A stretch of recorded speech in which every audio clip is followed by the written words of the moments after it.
మెరిసే తెల్లని చర్మం కోసం Japanese glutathione fruits flowers extract తో చేసిన ప్రిస్మాస్ గ్లూటా రోసా సోప్. నమస్తే రమగారు. నమస్తే జయ. రమగారు, కొంతమంది మనుషులు సహజంగా మనిషి లక్షణం అంటారు మీరు. కొంత సంపాదన కానీ కొంత పేరు కానీ పదవులు కానీ వచ్చిన వెంటనే మనుషులు విపరీతమైన మార్పు వచ్చేస్తుందండి. అప్పటి వరకు ఒకలాగా ఉంటారు, ఆల్ ఆఫ్ సడన్ ఒక్క రోజులో మారిపోతారు. అడుగులు నేల మీద ఉండవన్నమాట, మధ్యలో నడుస్తూ ఉంటారు. శాంతం ఆకాశంలోకి వెళ్ళలేకపోయినా కూడా ఎదుటి వారికి తెలిసిపోతూ ఉంటుంది. ఏంటి వీళ్ళలో ఇంత మార్పు వచ్చేసింది, డబ్బు తీసుకొచ్చిన మార్పు లేకపోతే పదవి తీసుకొచ్చిన మార్పు అనుకుంటూ ఉంటాం కదండి. కానీ ఆ లక్షణం మంచిది కాదేమో అనిపిస్తుంది నాకు. మంచో చెడో ఇక వాళ్ళ మధ్యలో వచ్చిన వాళ్ళు మరీ ముఖ్యంగా మారిపోతారు. సహజంగా ఉన్న వాళ్ళు ఎప్పుడు నార్మల్ గానే ఉంటారు, గొప్పలు చెప్పుకోరు. సార్లు మూతులు నేతులు ఇదే గొప్పలు చెప్పుకుంటూనే ఉంటారండి. అంటే అలా కాదులే జయ. ఇప్పుడు సహజంగా వాళ్ళ తీరేదో కొంతమంది అలాగే ఉంటారు, కొంతమంది ఇలా మధ్యలో వచ్చిన వాళ్ళు అలా డౌన్ టు ఎర్త్ ఉండలేకపోతారు. నడమంత్రం సిరి నరాల మీద పుండు అంటారు, ఆగనివ్వదు అనమాట. అది వెళ్ళి నేల మీద ఉండనివ్వదు.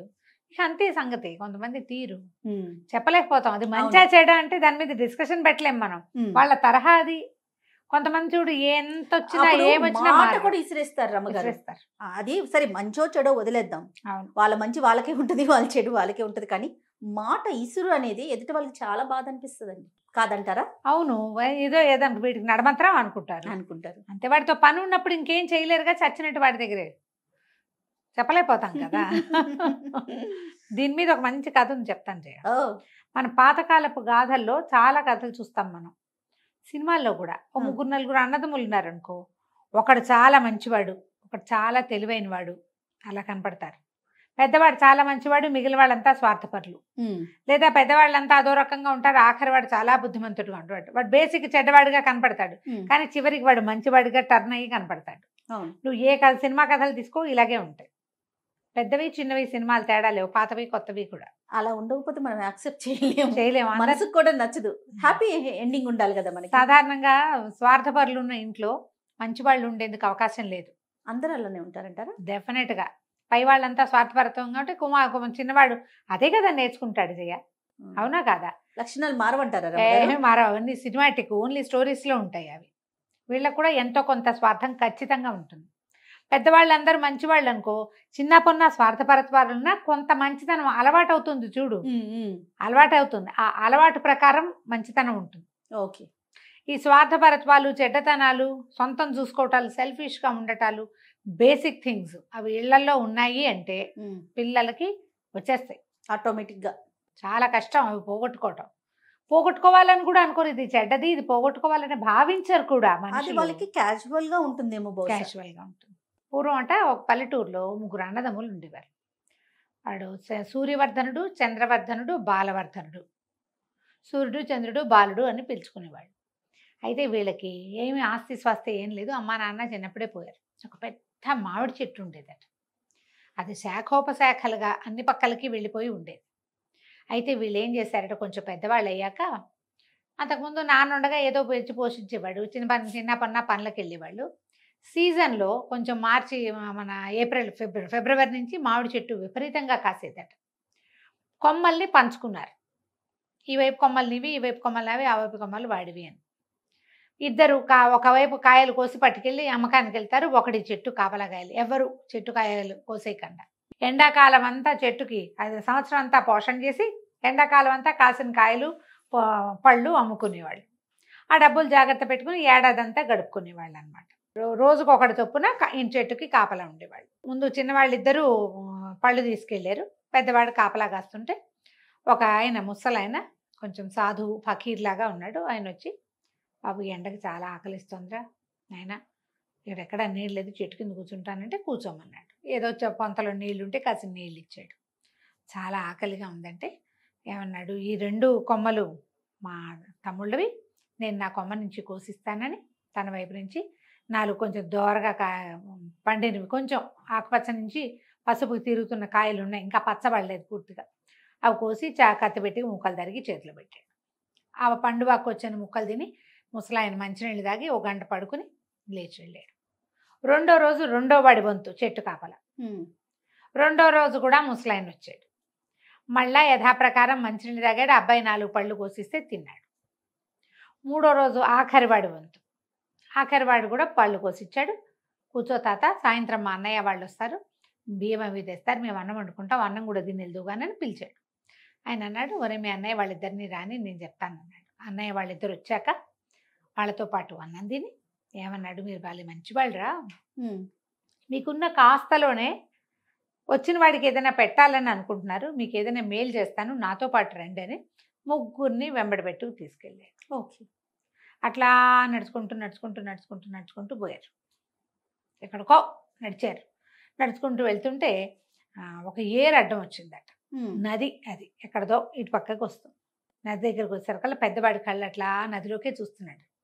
ముసలాయన అడిగాడు, ఏమిట్రా నాయన అట్లా చూస్తున్నావు, నీకు ఇంకా కోరిక కలుగుతుందంటే, ఈ నదిలో నీళ్ళన్నీ పాలైపోతాయి, చక్కగా పెరుగు తోడుపెట్టి మీగడ తీసి వెన్న చేస్తే పాలు అమ్ముకోవచ్చు, పెరుగు అమ్ముకోవచ్చు, వెన్న అమ్ముకోవచ్చు, మీగడ అమ్ముకోవచ్చు, నెయ్యి అమ్ముకోవచ్చు అన్నాడు. అనేసరికల్లా అంతే కదా, తీరిపోతుంది నీ కోరిక, ఇవన్నీ పాలైపోతాయి పోమన్నాడు.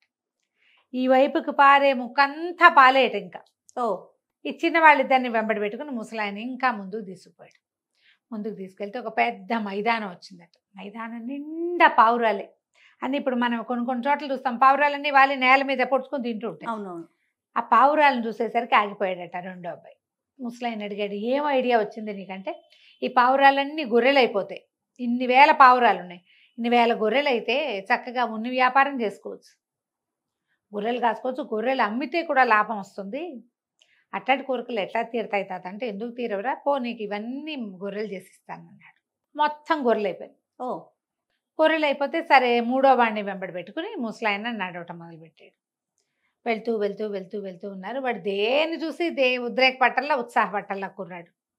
ఆయన అన్నాడు, ఎరా ఎంత నడిచినా ఏ కోరికలు పుట్టబెంటరా మీ అన్నయ్యలాగా, నీకంటే నా కోరిక తీరే కోరిక కాదు, రాజుగారి పట్టపు రాజుగారి కూతుర్ని పెళ్లి చేసుకోవాలని ఉంది నాకు, ఒక మాట ఎప్పుడో చూశాను, ఇవన్నీ ఏముంది అవే వస్తాయి అనేసరికి ఈయన అన్నాడు, అంతే కదా, రాజు కూతుర్ని పెళ్లి చేసుకోవాలి, నీ సులువుగా నీ పని అయిపోతుందని చెప్పాడు.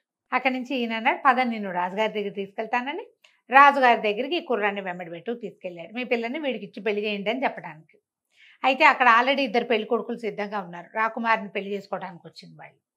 రాజు అన్నాడు, నువ్వు గొప్ప సన్యాసివి, చాలా గొప్పవాడి, నువ్వు తెచ్చిన కుర్రాన్ని నేను కన్సిడర్ చేయవలసిందే, కాకపోతే ఇంకో ఇద్దరు ఉన్నారు కదా, ముగ్గురు, ఈ ముగ్గురులో ఎవరో మంచి పెళ్లి కొడుకు మీరే నిర్ణయించండి అన్నాడు.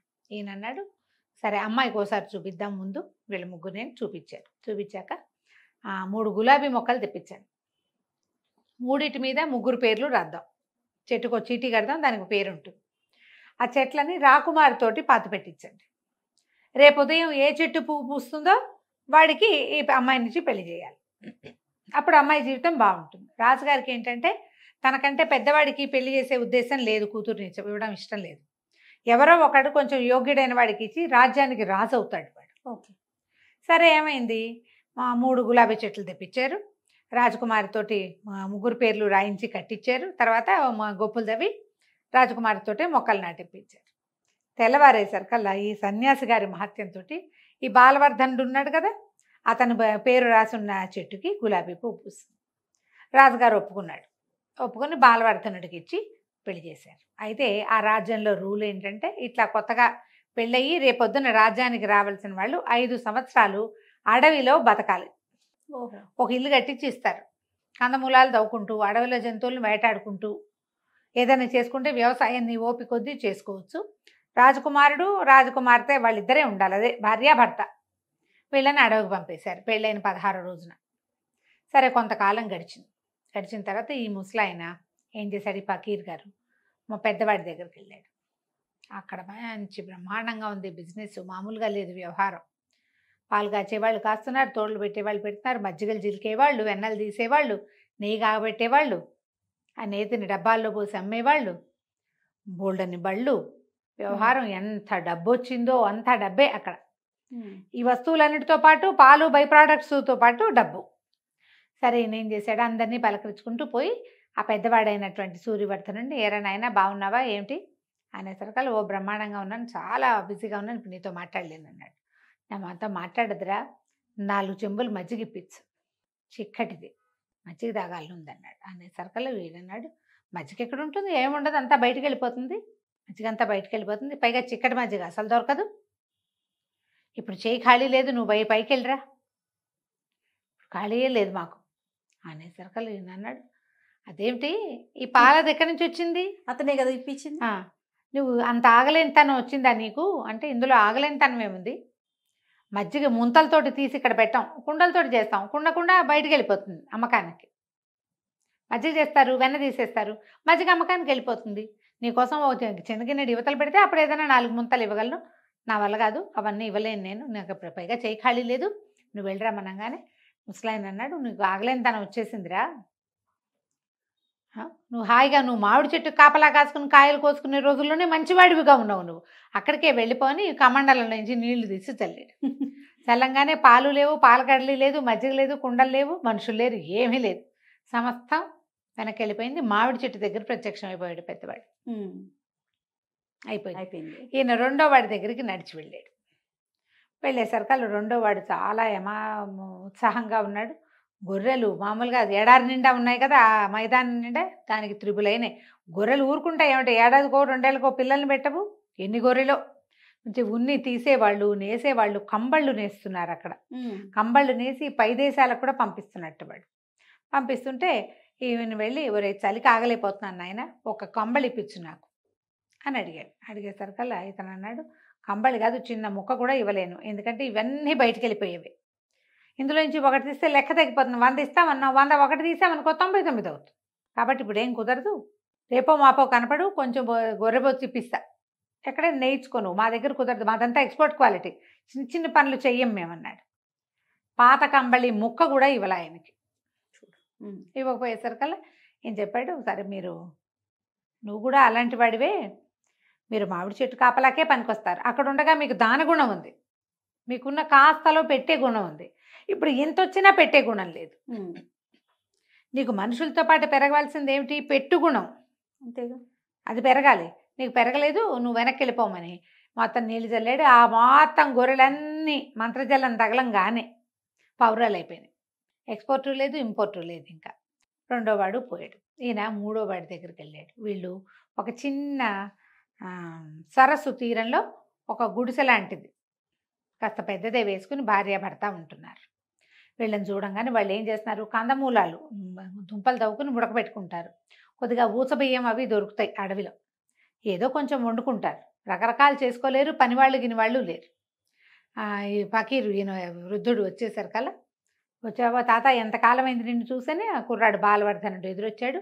ఆ అమ్మాయి కాళ్ళకి నీళ్ళు తెచ్చిచ్చింది, ఆకలిస్తుందంటే సరే మేము వండుకున్నాం, మాతో పాటే తిందుగాను నువ్వని. ఇక మళ్ళీ వండల, వాళ్ళ దాంట్లోనే చెరుకో సగము పెట్టి ఈయనకి కాళ్ళు విసుగుతూ పక్కన కూర్చున్నారు. ఈయన అన్నాడు, నువ్వు మారలేదురా, రాజుగారి కూతురు నీ భార్య అయినా మారలా, ఇంకొక సంవత్సరం గడిస్తే నువ్వు ఇక్కడి నుంచి వెళ్ళి రాజు అవుతావు, రాజు అయిపోతున్నానన్న ఉత్సాహం వచ్చినా నువ్వు మారలేదు, మార్పు లేని వాడివి నువ్వు ఒకడివే. మీ అన్నలిద్దరికీ మార్పు వచ్చేసింది, మార్పు వచ్చిన వాడు ఏదో ఒక రోజు తన ఒరిజినల్ ప్లేస్కి వెళ్ళిపోతాడు వెనక్కి, లేదా జనాల దృష్టిలో దిగజారిపోతాడు. డబ్బులు పోకపోవచ్చు, వాడి కర్మవశాత్తు డబ్బు ఉండొచ్చు కానీ విలువ ఉండదు. వాళ్ళు డబ్బులు పోగొట్టుకున్నారు, విలువ పోగొట్టుకున్నారు. సాధారణంగా మన దగ్గర ఏమవుతుంది, డబ్బేం పోగొట్టుకోరు, నడమంత్రం వచ్చిన వాళ్ళకి డబ్బులు గిబ్బులు పోవు, కానీ ప్రజల దృష్టిలో విలువని కోల్పోతారు, ప్రేమ ఆదరణ తగ్గిపోతుంది. ఆలోచించుకోవాలి ప్రతి వాళ్ళు కూడా. ఇలా మనం ముందుకెళ్ళేటప్పుడు మన ప్రవర్తన లోపాలు ఏమైనా ఉన్నాయా, మనం ఏమిటో ఓవర్గా ప్రవర్తిస్తున్నామా, కొంచెం ఎక్కిపోయామా మనం అనేది ఆలోచించుకుని దాన్ని కొంచెం కట్ చేసుకుంటే మనుషులతో బాగుంటుంది జీవితం. కేవలం డబ్బుతోనే కాదు రమ్మగారు, కొన్నిసార్లు పేరు వచ్చినా కూడా నేల మీద నిలవలేకపోతారండి, పదవులు వచ్చినా కూడా నిలవలేకపోతారు రమ్మగారు. అస్సలు అంటే అసలు ఇప్పుడు నీకు పేరుతో పాటు పదవితో పాటు ఆటోమేటిక్గా డబ్బు వస్తుంది, పేరు నిలవనివ్వదు. రైట్ రమ్మగారు, నమస్తే. సుమన్ టీవీలో మీ పర్సనల్ అండ్ బిజినెస్ ప్రమోషన్స్ కోసం కింది నెంబర్కి కాంటాక్ట్ చేయండి.